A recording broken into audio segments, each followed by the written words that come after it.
អ្នកខ្ញុំឈ្មោះកៅគូនីឡាហើយសប្តាហ៍ថ្ងៃនេះជាដៃគូគ្រប់គ្រងនៅក្រុមហ៊ុនមួយឈ្មោះថា Mekhala Radiant Communications គឺសំដៅទៅលើ crystal ball ដែល Mekhala គាត់មានណាតែនឹង Mekhala គាត់មានពាក្យច្រើនរឿងទាំងអស់ហ្នឹងគឺសត្វតែមានអ្នក lead តួអង្គសំខាន់ក្នុងរឿងហ្នឹងសត្វតែប្រុសប៉ុន្តែមានរឿងមួយនេះតួអង្គសំខាន់ដែលបង្ហាញភាពក្លាហានភាពត្រឹមត្រូវ righteousness គឺជាមនុស្សនៅពេលមួយ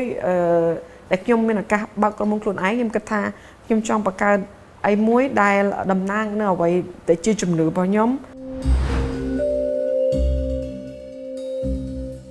ពេលបើកមុនដំបូងហ្នឹងគឺមានកំហុសច្រើនចាខុសត្រូវគឺមានន័យថាដើរសិនហើយឬក៏ហែលសិនហើយ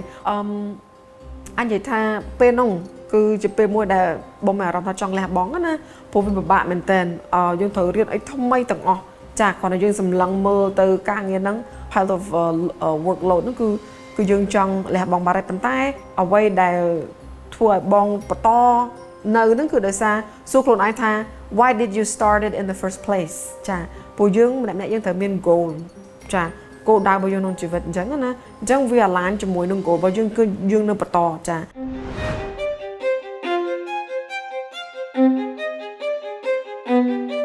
ធ្វើការជាមួយបុគ្គលផ្សេងៗមាន personality ផ្សេងៗគ្នាវានឹងអាចមានគេហៅ conflicts អញ្ចឹងអ្វីដែលបង្រៀនបងឲ្យចេះគេហៅថា resolve conflicts ហ្នឹងគឺស្ដាប់ចាពេលដែលយើងស្ដាប់បានច្រើនហើយយើងពន្យា reaction របស់យើងទៅនឹងអីមួយគឺពេលហ្នឹងគឺជាពេលរៀនអញ្ចឹងបងអាចនិយាយថាបងរៀនបានច្រើនណាស់ជំរុញឲ្យបងរៀននៅខ្លួនឯងនិយាយថារៀនអត់សាលារៀនតាមរយៈការអនុវត្តផ្ទាល់កន្លងមកនេះ run company 4-5 ឆ្នាំអញ្ចឹងអញនិយាយថាយើងត្រូវតែមានការ build ភាពក្លាហានរបស់យើងក្នុងការ make decision ហើយក្នុងការទទួលខុសត្រូវចាពាក្យថាទំនួលខុសត្រូវគឺខុសក៏ទទួលត្រូវក៏ទទួល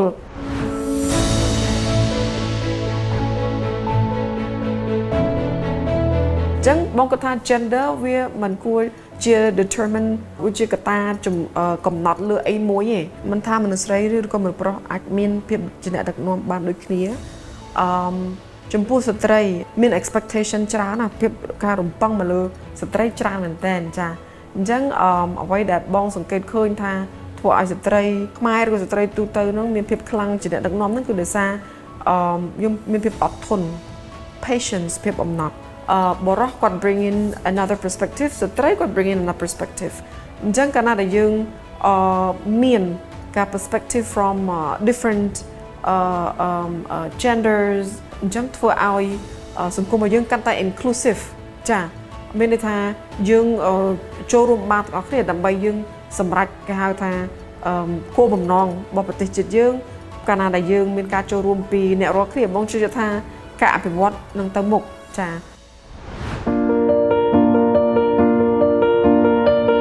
សប្តាហ៍ថ្ងៃនេះ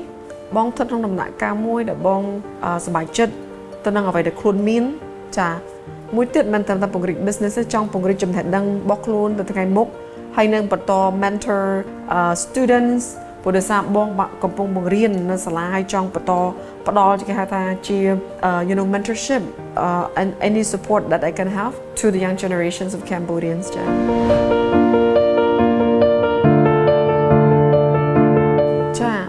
ឪពុកម្ដាយបង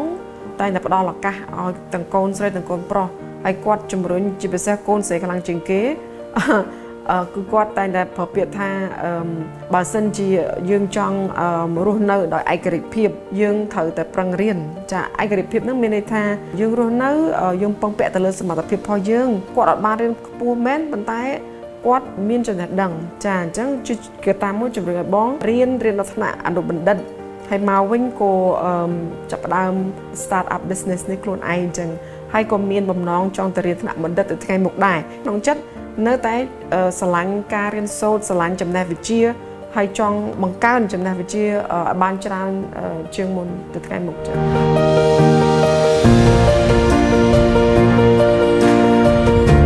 ជីវិតរបស់យើងគឺជា gift ស្រាប់ហើយអញ្ចឹងយើងគួរប្រើប្រាស់ជីវិតយើងឲ្យអស់ពីសមត្ថភាពបន្ត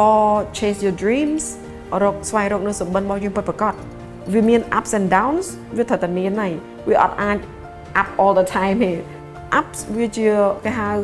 moments of joy to celebrate down វាជា moments of យើងនិយាយថា learning opportunity ឱកាសក្នុងការរៀនចាយើងត្រូវមាន balance ក្នុងចំណោមរឿងពីរហ្នឹងចាមួយទៀតតើតើក្នុងសុខភាពពីព្រោះសុខភាពក៏ជា gift មួយដ៏សំខាន់សម្រាប់យុវជនយុវនារីផងដែរចា